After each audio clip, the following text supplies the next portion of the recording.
part of what being involved in the psychedelic experience is reclaiming your own experience.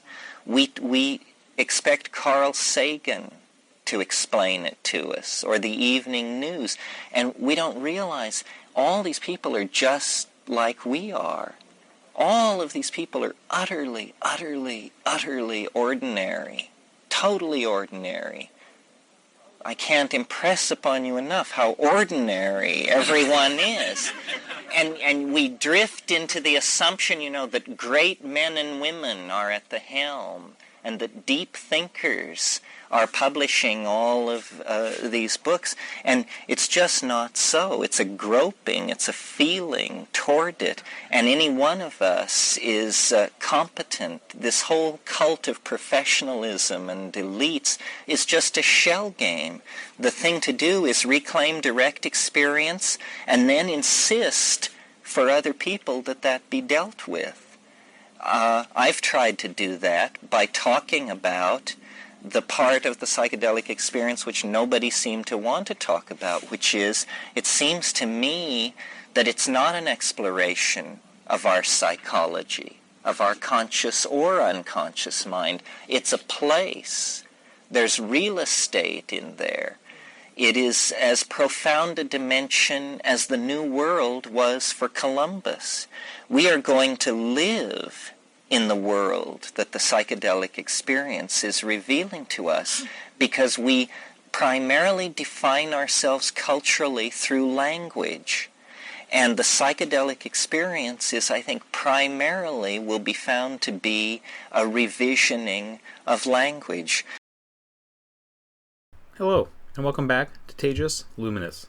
Thanks for clicking on this video, as it truly helps out the channel as I'm just starting out. A bit about the channel itself: we're still finding our way, so there might be a few different kinds of videos you see on here from time to time. At this moment, we're focusing on binaural beats audio, NDE experiences, and Terence Mckenna lectures as our main videos. Please consider giving us a thumbs up, leaving a comment, and subscribing to the channel. As we look to grow, it really helps us out. Thank you so much for the support. It is greatly appreciated, with lots more to come as we continue to find our voice and place on this platform and in this world. This lecture by Terence Mckenna is called Kneading the Bread of Evolutionary Adaption. It originally aired as Saloon number 699 of the Psychedelic Salon podcast. Terence McKenna talks on evolutionary adaptation, novelty, and the long arc of human consciousness. Hope everyone enjoys, and thanks for watching. What I sort of want to talk about, and I can be led away from it if you have other considerations, is it's pretty clear from how this group is relating and coming on that everybody has come to some resolution about this in their own lives. What's become more and more interesting to me as I've talked to more people, and also if you stay in a field like this, you eventually get to meet everybody. You get to meet Albert Hoffman and Sasha Shulgin and Leary and Lilly and all these people, and you begin to have a view of how all these people viewed it. So what I wanted to talk about this morning and lead it toward your concern with the alien intelligence is, I wanted to talk about the effect that psychedelics are having, and I believe will have, on society in general, and at deeper levels simply than drug laws and government campaigns of abstinence, but more on the level of how it's impacting in philosophy and science and the social sciences. Because I think we are winning. The psychedelic viewpoint is becoming more and more legitimate. It isn't, but psychedelic drugs are not. That's the odd paradox of it. And this has a lot to do with the history of science over the past 100 years. What we call modern science, or which you could almost call super science, not the notebook jottings of naturalists and the collated accounts of travelers, but big science, where millions, hundreds of millions of dollars are spent on instruments and coordinated teams of people attack problem. This style of science that has grown up in the 20th century has had a very interesting consequence, which, because it is spread out over more than a generation, we all have grown up with it and haven't really realized what an unusual situation we are living in. We are living in a state of constant scientific revolution. There is not a single area that you can name that is now seen as it was seen, let's pick a number, 100 years ago. Nothing is left of the worldview of 100 years ago. 100 years ago, atoms were billiard balls, the basic building block of the universe, indivisible. 100 years ago, the position of biology was that Darwinian mechanics had just been enunciated in the 1850s and was making its way against an orthodoxy which held that the Earth had been created in 4004 BC. Less than 100 years ago, when the cave paintings at Lascaux and Altamira in southern France and Spain were first discovered, and experts came from Paris to view them. After looking the caves over, the experts announced that these paintings were obviously done by soldiers in the army of Napoleon who had overwintered there in 1816 and 17. Continental drift was unknown. The fact that the continent of Africa had an edge which fit exactly against the continent of South America was mentioned in textbooks as an example of God's sense of humor. It was not seen to signal anything. I can't think of an area in science where we have retained the vision that we had then. The Earth was thought to be ultimately stable, pretty much as it had been on the day of creation, even by the British geologists who were reacting against the story of biblical creation. But there's one area where surprisingly little has happened, and it is, strangely enough, the area of the human mind. Strides were made in the early part of the 20th century by describing the unconscious, but it's important to remember that some of the hottest therapies that pass through a place like Esalen, which would be things like hypnotherapy, mesmerism. Mesmerism had its great heyday in the 1890s of the last century.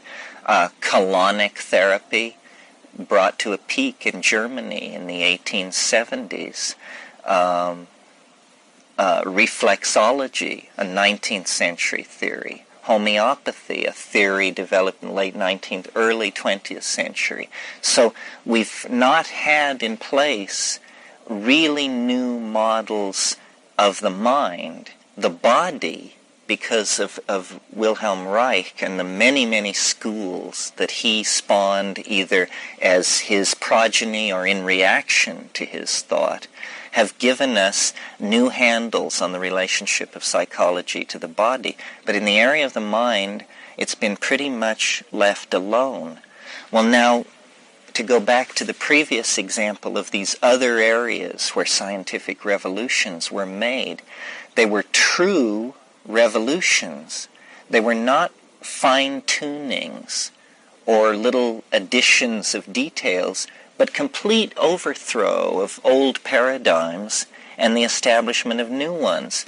The Earth went from being a solid body with continents pretty much in the same places since creation to a complex system of convection flows where continents are brought together and broken apart.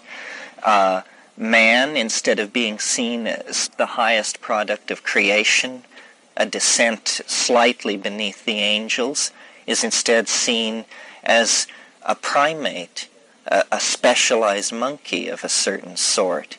The hard atoms, the indivisible atoms of 19th century physics give way to fields, first of all, fields which are characterized by action at a distance, which had always been excluded previously. I mean, reason dictated that action at a distance was a kind of superstition. Then James Clerk Maxwell demonstrated that these fields really exist.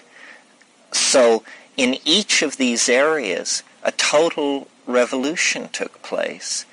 Now, the reason that psychology was immune to this, I think, was because we did not have the tools to advance it. They came to us out of ethnography and anthropology, out of the work of Wasson and Hoffman, and earlier Havelock Ellis and Weir Mitchell, Henri Michaud, all the people who worked with psychedelics. At first it was worked with by artists, by literary people, by people who were interested in expanding their own sensation. But slowly it came to be realized that it was an insight into the mind, not into the nature of it so much, which I think still remains a mystery, but simply into its size, that the mind is a far bigger domain than we ever imagined. We have somehow the idea that the mind is in the head. It's made by the brain, and therefore it must be a smaller and less inclusive domain than the domain in which it is embedded.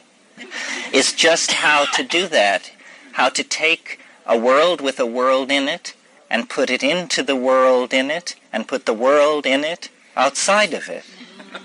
Because what we're talking about and what history is, I think, is an effort to exteriorize the soul and interiorize the body, to make the fields of the Lord that we all sense inside us meadows that we can actually throw our clothes off and wander into. I think really what unites psychedelic people is the faith in the power of the imagination. And science, when it examines the psychedelics, as it will and must, is going to discover a revolution, I believe, that will put all the previous revolutions in perspective and will show that they were merely anticipations of finding out this final unimaginable fact about nature. Nature, whenever you scratch its surface, has aspects that are unanticipated. So when they looked at the shape of the continents, they discovered continental drift. When Wallace and Darwin looked at the distribution of butterflies over Indonesian islands, they suddenly had a vision of the origin of species and how that worked. The psychedelics are this immense tool for the inspection of our own nature. And when we scratch it, when we bring that tool to apply, we are not going to recognize ourselves. We talked a little bit last night about LSD. A kind of funny thing about LSD was that it was the right drug for the right time, in that it fulfilled the psychological theories of the world into which it came. Now, this may have something to do with the fact that it was psychologists who were keen to promote it. We'll never know. The thing seems to be inextricably wedded together. But LSD made possible the recovery of traumatic material, lucid communication, revisioning of self-image, and the energy to break out of habit patterns, and this sort of thing, What was absent in LSD was any reference back into the natural world. The entire drug phenomenon of the 1960s happened without the concept of shamanism to help it along. I mean, maybe Gary Snyder said something about it once in a seminar, but it was not heard by most people because what was being stressed about LSD was its utter newness.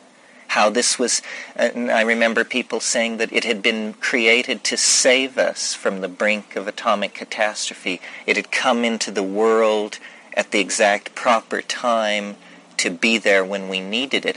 There was not a sense of history, you see. There was not a sense of 20, 30, 50,000 years of involvement with the psychedelic state. A society, a dominant culture, always assumes that it is the most sophisticated of a long line of precursors. But as a matter of fact, the childishness and the sort of fragile uninformedness that the hip people saw in the straight people in the 60s was a phenomenon that everyone shared. Everyone was naive. Everyone was more simplistic than they should have been. And that's why I think the first psychedelic revolution got into trouble, because there was no sense of history. There was no sense of, have societies ever integrated something like this? And what then did they become? What kind of societies can live in the light of the psychedelic experience? There was no real discussion of that. Now, because this dimension of Earth crisis has been added in the intervening years, this was another aspect that was missing from the hippie thing to some degree. Communal living in the country, which is tribalism, which McLuhan was talking about in the 60s, not from the point of drugs, but electronics. But I think that that was the beginning of the permission for Earth Day, ecological sensitivity. Now the great philosopher of the psychedelic community, to my mind, is Rupert Sheldrake. And Rupert is a botanist, a natural scientist, a man in the tradition of Darwin and Wallace. We're trying to say, and what is being realized, I think, is that the psychedelics have always been exerting a pressure on human beings that we, from about, 1600, something like that, pick a date, from 1600 to 1960, lost sight of that because we lived entirely in an industrial, mechanistic, materialistic, reductionist, capitalist kind of society. But all other societies have had some awareness, at least of nature, if not of psychedelics, of nature forming the aesthetic. Now we're returning to this. There is, I think, an awareness that understanding man's place in nature is going to require psychedelic integration of the psychedelic experience. When we go into nature, and this gets to your question, when we look hard at these tryptamine psychedelics and the plants they come from, and the content of the information, and the fact that it seems to be very hard for people to bring it across, even having had 10 or 15,000 years to do so, well then the awareness begins to grow that there is a presence on this planet that we had previously missed, that we have been so busy about the anthill business of building human culture that we have paid lip service to the power of nature, to Gaia, to the goddess. But I don't think anybody has realized how real it is. If you wanted to talk about Gaia, most people would place you in the category of spiritual or religious. But I think talking about Gaia belongs in the category natural science and natural history. Gaia is a regulating set of grids that are laid over this planet that keep it going in the right direction, that stabilize certain kinds of processes and damp others. And the expression of Gaia outside of culture is the botanical world, the world of plants. I mean, man, woman, animal, plants. The plants were the first ones to have a feminine approach, if you want to put it that way. I mean, they invented the feminine approach before there was even femininity, if you want to put it that way. In other words, nurturing, staying in one place, cooperation, integration, and regulation, rather than dominance, conquest, mobility, these sorts of things, which then are the animal solution to the same problem. And an orthodox evolutionary biologist tends to sneer at plants because we all have the built-in assumption that the brain is in the mind. I mean, that the mind is in the brain, and that if you don't have a brain, you don't have a mind. Or if you do have a mind, it's so low grade that it's just kind of a shimmer of perceptual awareness. If you examine this proposition that the mind is in the brain, it doesn't hold water at all. You know, all the miles and miles of electroencephalographic tracings that have been done, nobody has ever correlated a thought with an electrical discharge in the brain. The closest they've gotten is to correlate a kind of state of focused awareness with a blip in the electrical activity of the brain. When you're told, prepare yourself for a question, then there is a measurable bit of activity in the brain as though you reorient. I'm about to get a question. It's, you know, they've had 50 years to make good on their promise that they were going to show us thought in the brain.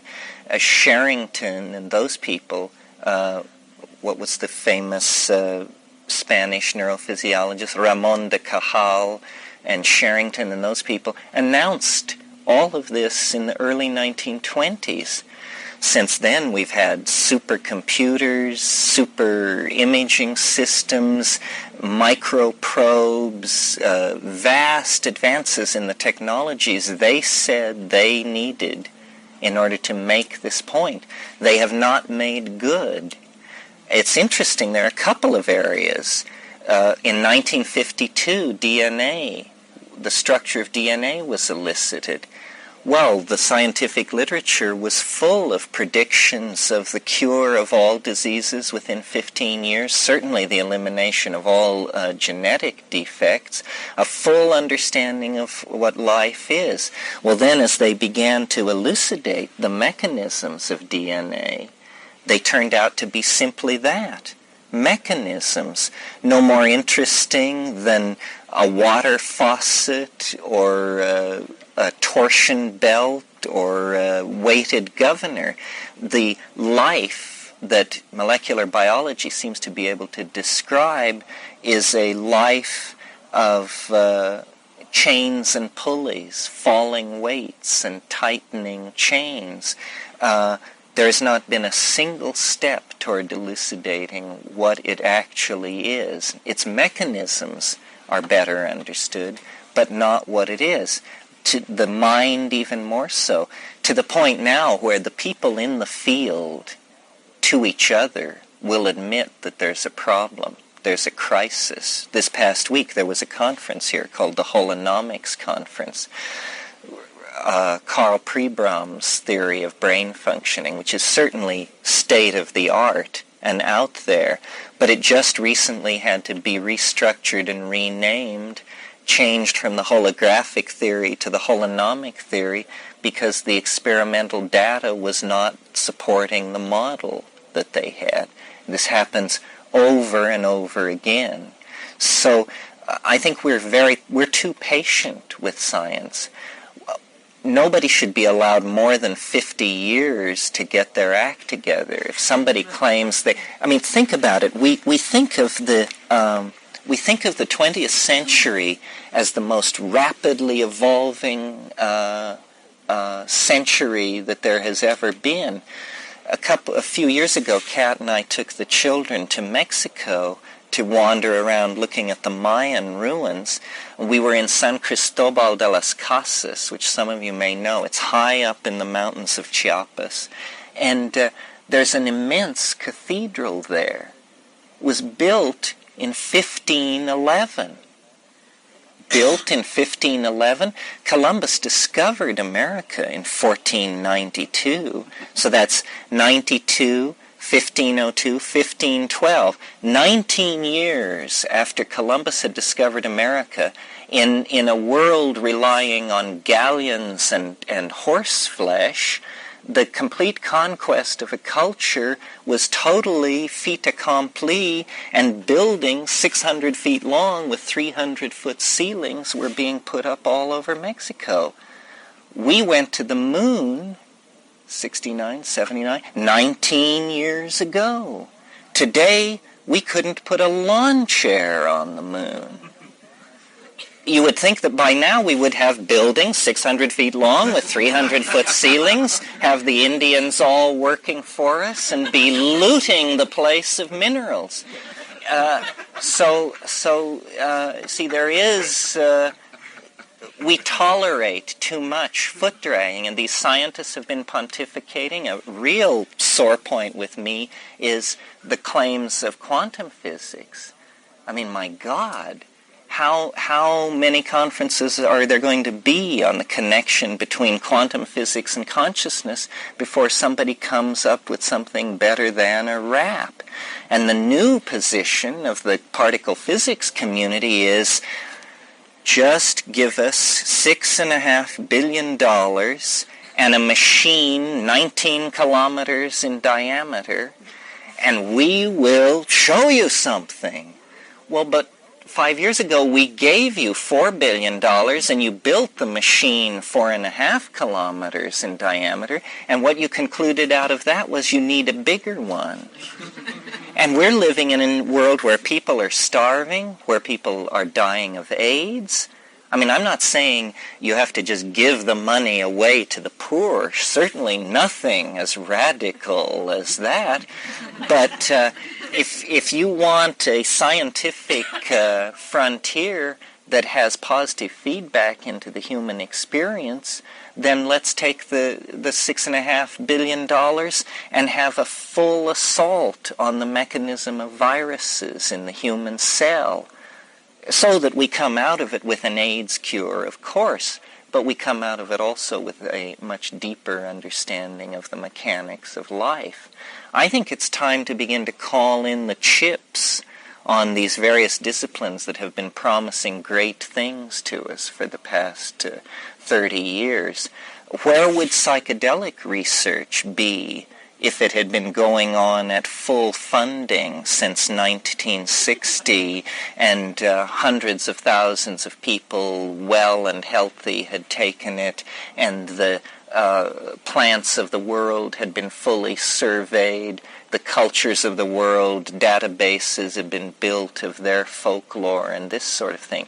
So we, and even though I think we represent a fairly deconditioned subgroup, are still in thrall to the promises of a science whose promises begin to sound more and more hollow.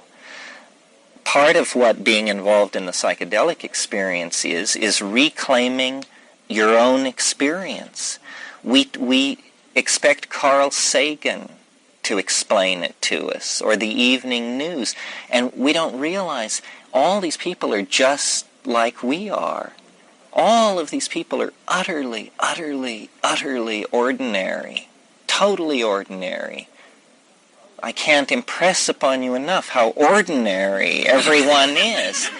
And we drift into the assumption, that great men and women are at the helm, and that deep thinkers are publishing all of these books. And it's just not so. It's a groping, it's a feeling toward it. And any one of us is competent. This whole cult of professionalism and elites is just a shell game.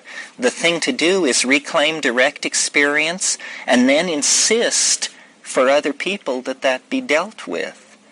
I've tried to do that by talking about the part of the psychedelic experience which nobody seemed to want to talk about, which is, it seems to me that it's not an exploration of our psychology, of our conscious or unconscious mind. It's a place.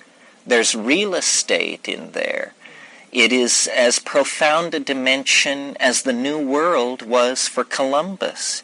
We are going to live in the world that the psychedelic experience is revealing to us, because we primarily define ourselves culturally through language. And the psychedelic experience is, I think, primarily will be found to be a revisioning of language. Literally, castles in the air await us in our global future. We are going to we are journeying deeper and deeper into the imagination. This conference that just finished this past week was called Living in the Imagination. And its focus was not strictly or at all particularly psychedelic. It was artists, writers, film people, performers talking about living in the imagination. I think you could almost describe psychedelics as enzymes for the activity of the imagination. And the imagination is a sense, like seeing, feeling, touching. It is more than simply an anticipation of the future. It's an anticipation of those things which lie outside the forward thrust of the momentum of probability.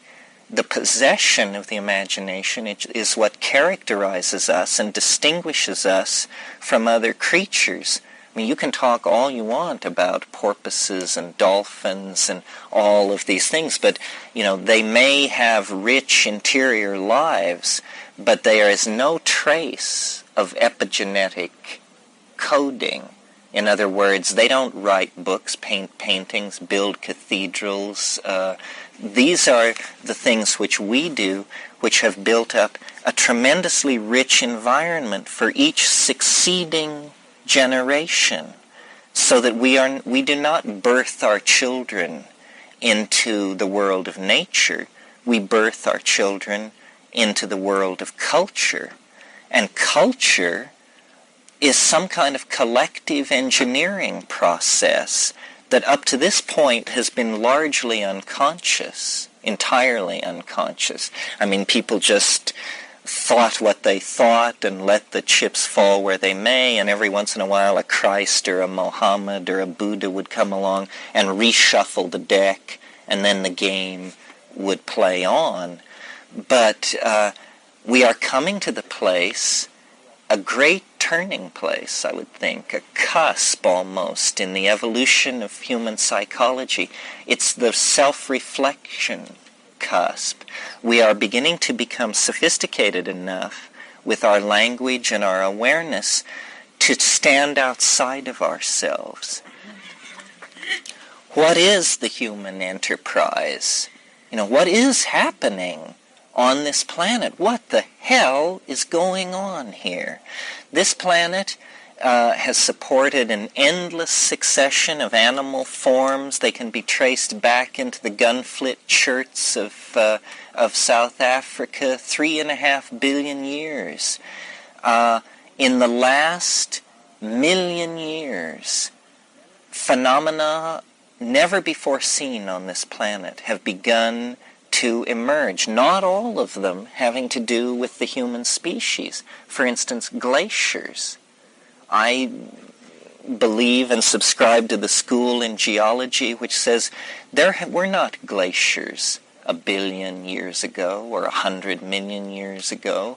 Glaciers are a recent phenomenon having to do with the accumulation of instability in the planetary orbit. Ice moving southward miles high from the poles on a cycle of 20 to 50,000 years is something entirely unique for the biology of this planet to encounter. That process, which islands and then populations of primates and other animals, and then recedes so that these intensified islanded genomes then flow back into a general gene pool and then islands them again. This is like kneading the bread of evolutionary adaptation, and it's out and it's in that world of ice moving south and moving north that the human story begins to pick up, because the human story is a story that everyone who studies the matter believes began in Africa. And it was the forming and the unforming of the glaciers that created the cycle of wetness and dryness in Africa, that placed pressure on the evolving primates in the primary rainforests of the African tropics to begin to develop a dry grassland or limited resource adaptation in the background of the arboreal adaptation. Well then, as the ratios of selective intensity shifted in favor of the dry land situation, the previous mutation, which had been there all along but had not been prominent because it was not conferring an adaptive advantage, suddenly came into the fore. And you get binocular vision, bipedalism, pack signaling, all of these things which are the beginning of the repertoire of our heritage. Now, up to this point in that story, almost all evolutionary biologists and primatologists agree. What I've recently been trying to say, and hope to write a book about, is I think that it was the presence of psychedelic plants in that environment that provided the spark to begin to call forth conscious self-reflection out of this primate species. The case goes something like this. The primates evolved, they abandoned their vegetarian lifestyle as the great forests were reduced to grasslands. They adopted a more omnivorous lifestyle, which you see in most of the higher primates today, and they began to hunt the large ungulate mammals that were simultaneously evolving as the grasslands became a more dominant ecology.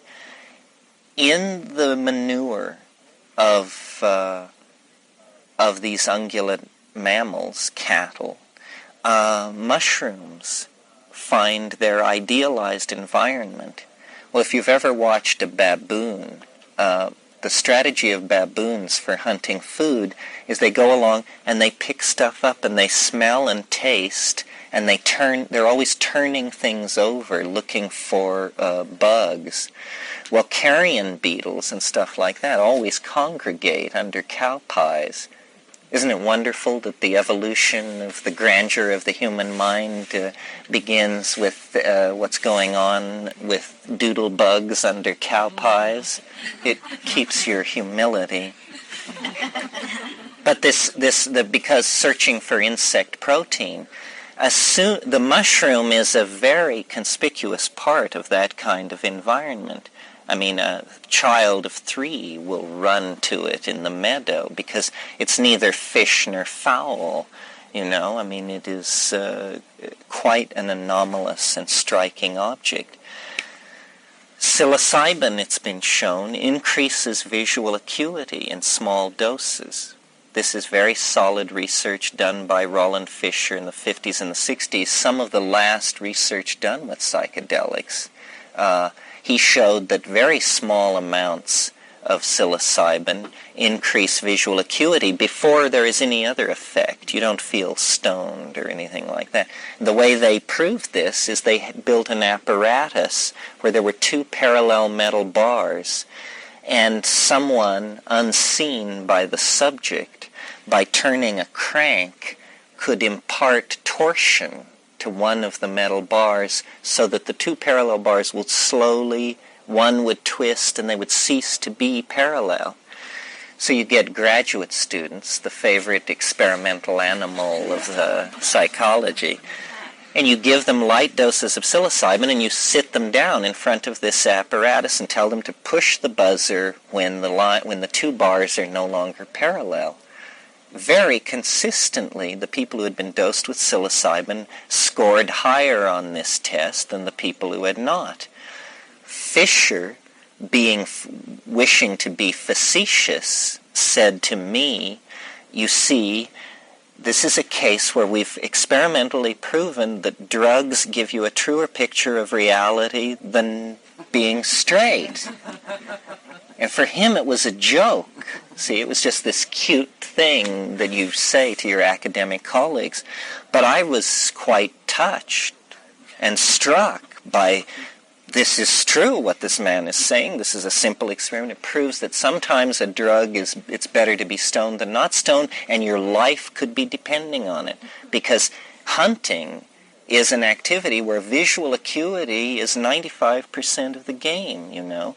And it doesn't hurt to also have a CNS stimulant that can give you a running burst if you need it. So since psilocybin provides both of these things, it just, you know, turns you into a real killing machine. So...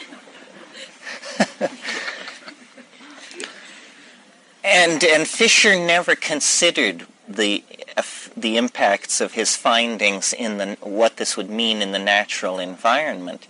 But I wanted to think about it, and it seemed to me that that meant that those primates, including the psilocybin in their food chain, would automatically have a leg up over those that did not.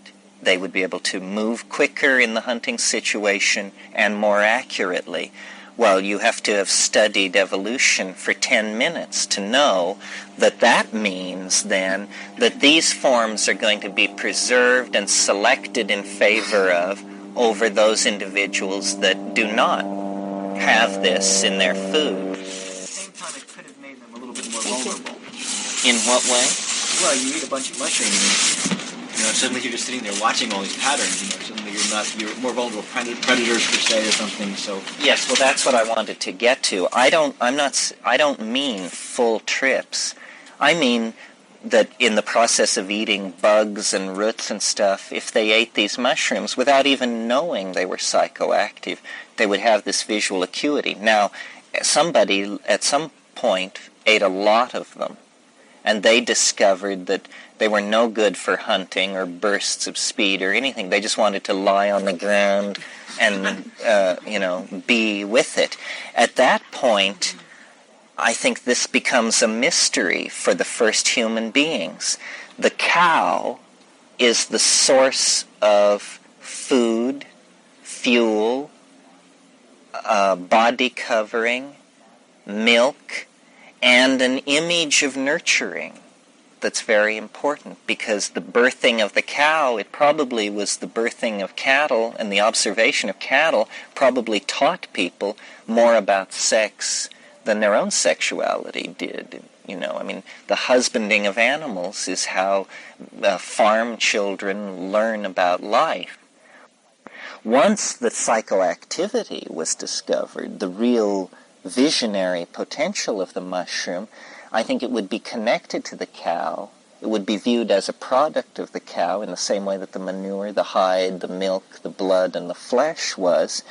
And it's significant that in the Middle East, at the very earliest stratum of culture that is anything other than the chipping of flint, there are images of cattle. Cattle everywhere. Cattle at Altamira, cattle at Lascaux, painted very, very sensitively. What the ancient cave art of North Africa and Southern Europe is a celebration of women and cattle. Men appear as stick figures wielding spears. Women are drawn as filled-in curvilinear structures. Their fecundity, their pregnancy, in many cases their physical beauty. I don't know how many of you know the paintings of the Tassili frescoes in Algeria, but there are paintings of seated women that are as good as anything Monet or Gauguin did. I mean, where it's feeling, it's the curve of the hip and the in-curve of the back and the swell of the belly under the breast. I mean, this is, it's figurative drawing as good as we do today. So women and cattle at the very earliest stratum of consciousness are mixed together. We always talk about this early level of culture as hunting-gathering, and I think that we drop our voices. We say it's a hunting-gathering culture. If you've spent time in the Amazon, you know that what this means is once a month or once every 6 weeks, the men get their act sufficiently together and they make up enough coca that they all go get their bows and arrows and they go off for a hunt and leave the women and the children behind and get all coked up and hunt and party all night. And then when the coca is all gone, because usually women make the coca, when the coca is all gone, whatever they've captured on the hunt, they triumphantly carry back to the village. And often, it's garbage. And the women will be waiting at the village for them to come back and say, 8 days in the woods and you bring back one maggoty agouti? What kind of clowns are you people? But this is the hunt, and the hunter is the hero, and they'll tell the story around the campfire. Meanwhile, what is really going on, as is always the case, is that women are gathering. And gathering is a highly conscious activity where, this plant is okay, that plant is bad, the root of this plant is poisonous, but if pounded with water and washed, becomes edible. It's an activity that demands discrimination, intelligence, a body of lore, memory, powers of observation, so forth and so on. It is, in fact, serious business, while this hunting thing exists almost to keep the men out of the women's hair. So you can imagine that the visual acuity thing had as great an impact on the gathering as it did on the hunting, because in many plants it's very hard to tell the poison from the non-poison, and also there are forms of visual acuity that are so removed from our awareness that we don't even recall them, such as being able to track an animal, or being able to tell where animals have been, or being able to tell just by the color of a landscape where the water is flowing under the ground, and therefore where certain kinds of plants will occur. All of these cognitive activities, these integrative activities that rely on observation and memory, were tremendously aided by the presence of an imagination-enhancing enzyme in the food chain. And the goddess religions of the ancient Middle East are nothing more than the tail end of this. It went on for 15,000 years, and then it began to fade out about 5,000 years ago. The imagination, the Living in the Imagination conference we just had, we were very, very fortunate to have Riane Eisler come in and talk to us. If you're not aware of her work, I urge you to look into it. Riane Eisler wrote The Chalice and the Blade, and she is a brilliant woman archaeologist, a refugee from Nazi Europe, and her notion is, that not that there was a patriarchy in prehistory and then we fell in, a matriarchy and then we fell into patriarchy, and that this has been the problem. She has managed to de-genderize the cultural debate by inventing the terms partnership culture and dominator culture. We live in a dominator culture, and so do the English, in spite of Margaret Thatcher. It's not about women, and it's not about men. It's about feminine and masculine attitudes. And Rian, using the work of Maria Gimbutas and other people, has made a brilliant case that the natural equilibrium state of human society is to be in a partnership culture where the only hierarchies are hierarchies of function. People do what they can do well, but an administrator is not a more advanced member of society than a gardener. Nothing is seen to be intrinsically somehow higher or lower. There are just functions performed by people. Well, the great hope that she holds out is that if we recognize that what happened was simply a mistake, the allowing of the dominator model to come into being, then recognizing it as a mistake, we can simply correct the mistake. So she offers tremendous hope. It's not a we are doomed and, the selfish gene, that rap, or the territorial imperative, that rap, or all of these we're doomed kind of raps that come out of sociobiology and that kind of thing. We're not doomed at all. Now, what I've hoped to do and want to do is accept Rian's premise that there was a partnership culture that around 1500 BC died out completely, its last stand being Minoan Crete, and that it was then replaced by a dominator culture. I accept all that. What I want to know is why? How could such a thing have happened?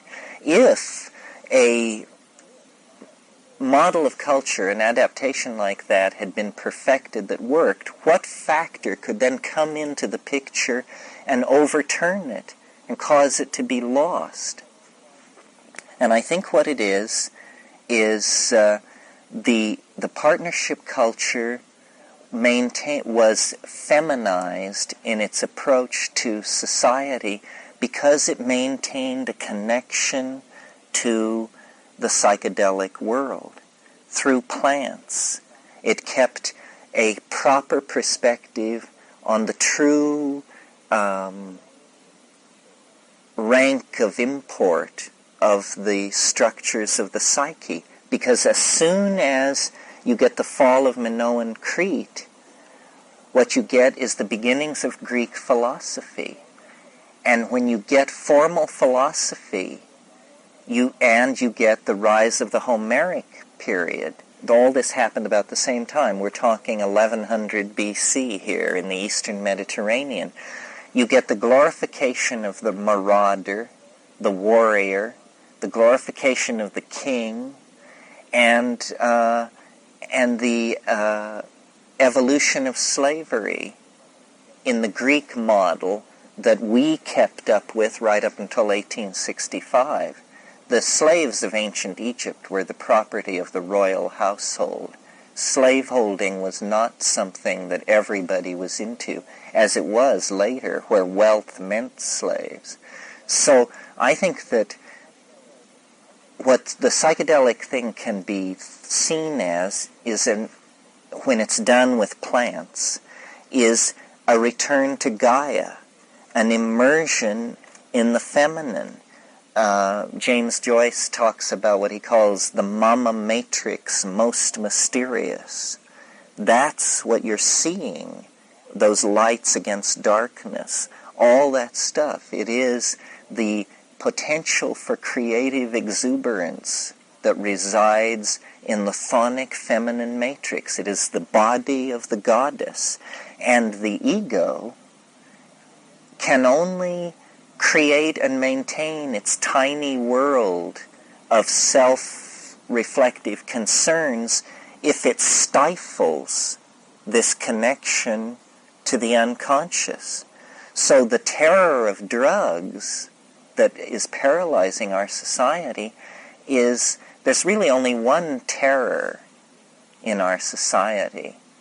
It's the terror of the feminine. And the terror of drugs is a terror of giving up control.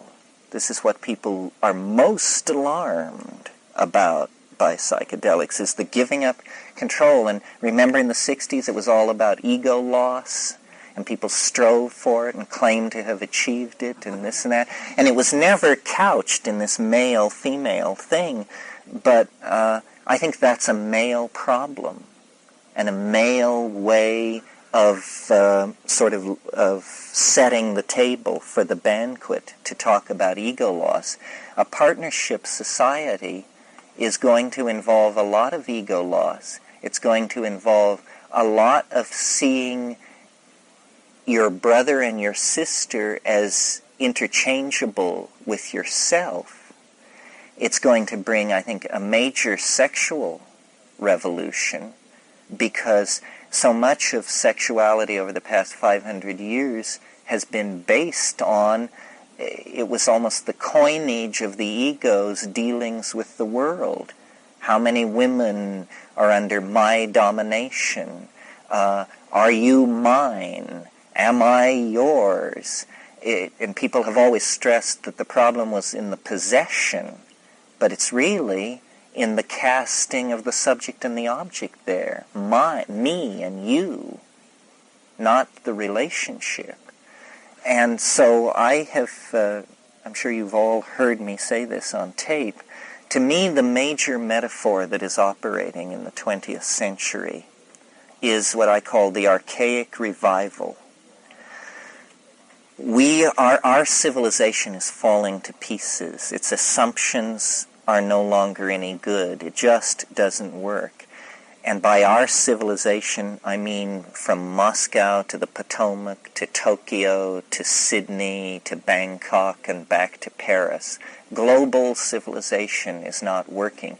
It may still be working in the rainforest, but only if we haven't reached them yet.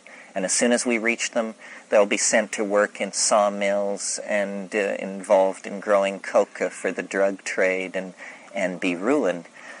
When a society is in trouble, the way we are in trouble, what it does unconsciously, it just in the same way that a drowning person reaches outward, is it reaches outward for a previous cultural metaphor to stabilize itself.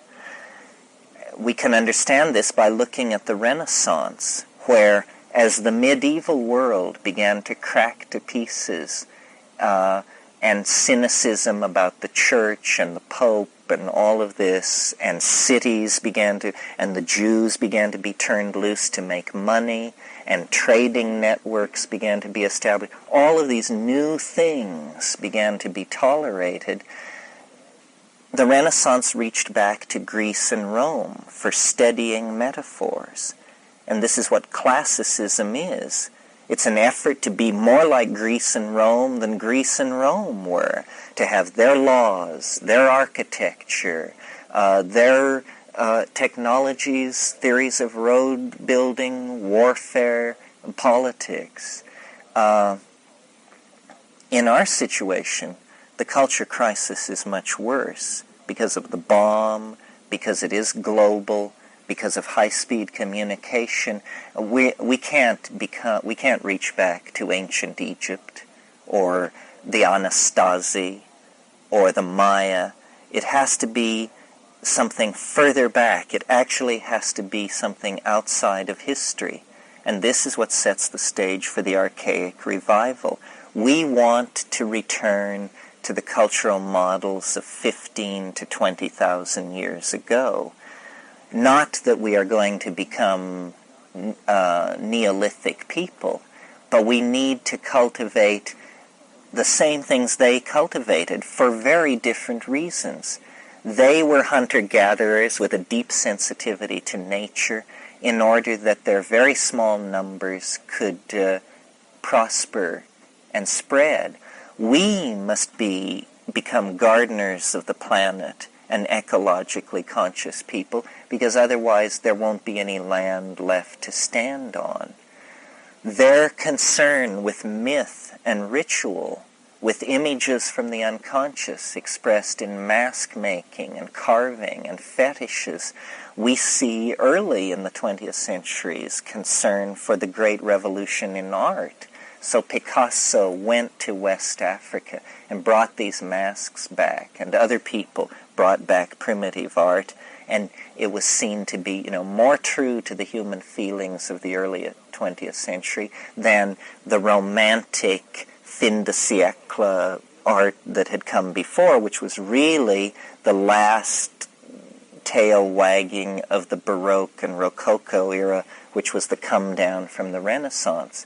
So modern art, the discoveries of Freud and Jung, that there was more to life than being awake or asleep, but that there were, spirits, the rebirth of a sense of spiritual values. At mid-century, it looked like we were all going to become French intellectuals, existential, atheistic, Marxist, just this flat, empty thing. Jean-Paul Sartre's statement on nature is mute. Nature has nothing to say to man. Well, this is, to my mind, a monstrous statement designed to lead people astray. If nature is mute, no wonder the existentialists felt lost. They had precluded the one connection to authentic being that was available to them. So, I see the psychedelic experience as both the centerpiece of prehistoric life and destined to be the centerpiece of any future that we want to be part of. I mean, we can imagine fascist futures of vast regimentation and machine-like behavior where everyone is reduced to just being an automaton within a vaster automaton. But these are not futures we want to live with. A humane future is going to, as I said last night, place the expansion of consciousness in its very center. And this means accepting the role of the feminine, not as political rhetoric, but as the facts of the matter. But I always think of what Chesterton said. He said, men are men, but man is a woman. And that's the fact of the matter. And by realizing that man is a woman, there's no debate. It's not a discussion. There's no convincing. It's just a fact, like that water runs downhill. You're going to have to get straight about it. Then there is a possibility for fitting ourselves into a partnership future. Rian has thought this all out in her head, theoretically. I don't know whether she is a psychedelic traveler or not, but she and I immediately had lots to say to each other because she has, you could say, found her way there by another route. The tension in the world is the tension between the ego and the feminine, not between the masculine and the feminine. And everyone who has an ego, and many women in positions of power do, has an unresolved problem with this ego-feminine thing. The return to the archaic mode gives permission for this to happen, and the psychedelic experience stabilizes it, because women are always at home with the mystery, probably because they are the ones who give birth, and they are usually the ones who make dying, ease the way of the dying. So I don't think women have this desire for neatness and closure that dominates men. Men want it to be straightforward, well-organized, move on time, no mystery. Science, as the great enterprise of paternalism, has come to the end of its road. It has not only swept the kitchen, it's now sweeping the yard. And as it sweeps the yard, it's sinking deeper and deeper in the earth because there's no floor on reality. There is science, and they are beginning to admit this and say, well, there's something wrong. We thought it would be one more particle or one more something or other, and it just seems to endlessly recede in front of us. This is not a problem. This is a solution. This is what science has been needing to hear for 500 years, is enough already. We now have a science which can do anything or almost anything we want technologically. So that's its tool-making function. It's fulfilled that very nicely. Why do we believe that it will elucidate the mysteries of the soul? It won't. That's another concern. It's a concern of individuals. You want to understand the mystery of the soul, you don't get a $5 billion budget and a team of 6 universities linked by computer to attack it. No, you go into the wilderness and you eat mushrooms. It's that kind of work. It's more the work of the poet than the work of the research scientist. And certainly in the archaic mode, the poet was the model for men and women. I mean, poet has a masculine connotation in our society, but that's because we're so screwed up. We even had a separate word for women poets, a poetess, you see. But the making of poetry, the living in the primal world of poetry, can only be done if you have a direct connection to the mystery. And that cannot happen as long as the ego is the God. We were in the conference last week kidding around down at the Baz, and I was saying that I had invented the smallest form of memory, that memories were made of particles, and that the smallest particle of memory was called a mnemon. And then somebody said, well, if memories are made of particles, then is consciousness made of particles? I said, well, maybe it is. Well, then what shall we name the smallest unit of consciousness? And Kat said, how about calling it the ego?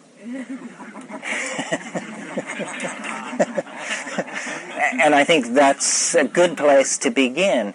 Let's get it in its proper perspective. The ego is the smallest amount of consciousness anybody can deal with in the ordinary world. But you build outward from the ego. You put 2 egos together, and maybe you've either got a conflict, which is always interesting, or better yet, a love affair. Well, you put 3 egos together, and you've got a ménage à trois. 4, and you have a corporation, and so forth and so on. So complexity of consciousness arrives out of building on the atom of the ego, not trying to squeeze everything down into it. The intellectual richness of our heritage is unimaginable. It is our greatest legacy. I mean, you can forget your fleets of Rolls-Royces and that Monet that they're holding for you in Paris and your summer house on Ibiza. It's nothing compared to the richness of the imagination. Not William Blake's imagination or Donatello or Caravaggio, but your imagination. There's more and better art in your head than is hanging on the walls of the great galleries of art of this planet. That's what makes history so exciting, because we have just begun. We really are just shaking the leaves out of our hair and scraping the lice out of our fur and beginning to talk about how we could have a civilization here. We could have a sane planet with sane people living on it, leading happy, productive lives, with everybody with enough to eat, everybody getting laid enough, everybody getting to be famous enough, everybody getting what they need by abandoning this, I think it was Freud who compared the gathering of money to the retention of shit, to the holding of your stuff, to being that possessive and that crazed about the products of your own psyche and body. The role that psychedelics play in this, if I haven't made clear enough, is that they caused it. They maintain whatever of it has gone on through the dark centuries of monotheism when these things were forbidden. And I put it that way in order to jibe Muslims, Jews, and Christians equally, because we all have shared in the carrying forward of a really odd idea. And psychedelics now, as we decondition ourselves from the post-medieval world, they are present to hand as tools. And I think people such as yourselves know this. What we need to do is create a common language. In the 60s, the odd thing was everybody agreed that LSD was very, very important, but nobody could really say how it was important outside of the fact that it had been important to them. And I think if you give permission to look at the role of the plants and of shamanism and of the mystery religions, do your homework, go back into history and see how it worked, then you see that the real revolution is going to be the realization that if it weren't for psychedelics, we wouldn't even be here. This thing that we're so concerned to deny and repress in our society, which is drugs, is the sine qua non of being. Not bad drugs. I'm not advocating cocaine addiction, heroin use, that sort of thing. We will talk at some other time about habits and the habit of having habits. But those are creatures of the laboratory, pernicious imps that have been summoned forth by the scientific establishment and let loose in society to really confuse the issue. If I could, by an act of fiat, change the linguistic world around, I would make it impossible to use the word drugs to talk about what we're talking about. Drugs are things, medicine for ill people, coming out of the laboratory, coming out of theories of medicine that come out of mechanistic science. Plants are what we're talking about, and I used to sort of shy away from the word magic, but more and more I've come to like it because it makes the right people so uptight and say, just talk about magic plants. Who's going to bust you for magic plants? You say, you mean drugs? No, just magic plants. You say, oh, I see. Well, you're an airhead, so... So what I'm talking about is my hope that the awareness of psychedelics as a personal force in each of your lives, I don't think I have to talk to you about that. You're self-selected for being here, and you know that. What I want to talk about is how important it is to re-understand our history, to re-understand that this is us. We didn't get to this place by ourselves. What distinguishes us from the other primates is that we formed a symbiotic relationship with a mystery. And the mystery is an intelligence on this planet. We can't say how long, at least as long as we have been here, may have come from the stars, could be an extraterrestrial intellect, could be the dark recesses of our own mind that we have evolved so far from that we cannot recognize. But we might as well treat it like an extraterrestrial, because no extraterrestrial that we are going to meet is going to be as alien as this thing that we have found in ourselves. The aliens of Hollywood, who come in metallic ships with an interest in our atomic power plants or our redwood trees or whatever are just like the guy living next door compared to the entities that we find in our own mind. So it doesn't do any good to psychologize the alien and say, as Jung attempted to say, whoa, it's the autonomous other. Autonomous psychic components in the human mind present themselves as elves, fairies, sprites, and aliens. Once you've met an elf, a sprite, a fairy, or an alien, you realize that waving the wand that says this is a component of your own psyche is just ludicrous. It's as ludicrous as me waving a wand at you and announcing that that's gotten rid of your existential validity because you're a part of my own psyche. You know, it's madness when applied to another person, and I think it's equally appropriate when applied to these entities contacted in the trance. To do that, to try to reduce it, to say, well, it's just the one part of my head talking to another, is to fall into this paternalistic scientific desire to have it all be very neat.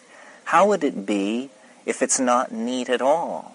How would it be if nobody really knows what's going on? How would it be if understanding what reality is actually depended for you upon you? And that book by Fritjof Capra that you paid $18.95 for isn't going to do it. And neither is sitting at the feet of some guru. That it's serious business. And the first thing to understand is that nobody knows. That you're not looking for a teacher. It hasn't been found out. It's not sitting on the shelf of some library. It is being figured out now. And your job is to die with the state-of-the-art understanding having emerged into your mind 5 minutes before you got there. And then, that will carry you through. We need to awaken to the adventure and the richness and the openness of the game.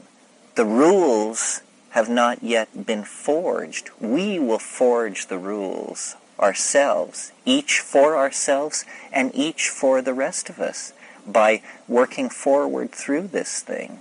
I think we're at the very beginnings of grappling and dealing with the psychedelic era. We are like people talking about evolution in 1855. A few of us have read Darwin's paper. Nobody's sure exactly what it means. It's a strong intuition of something.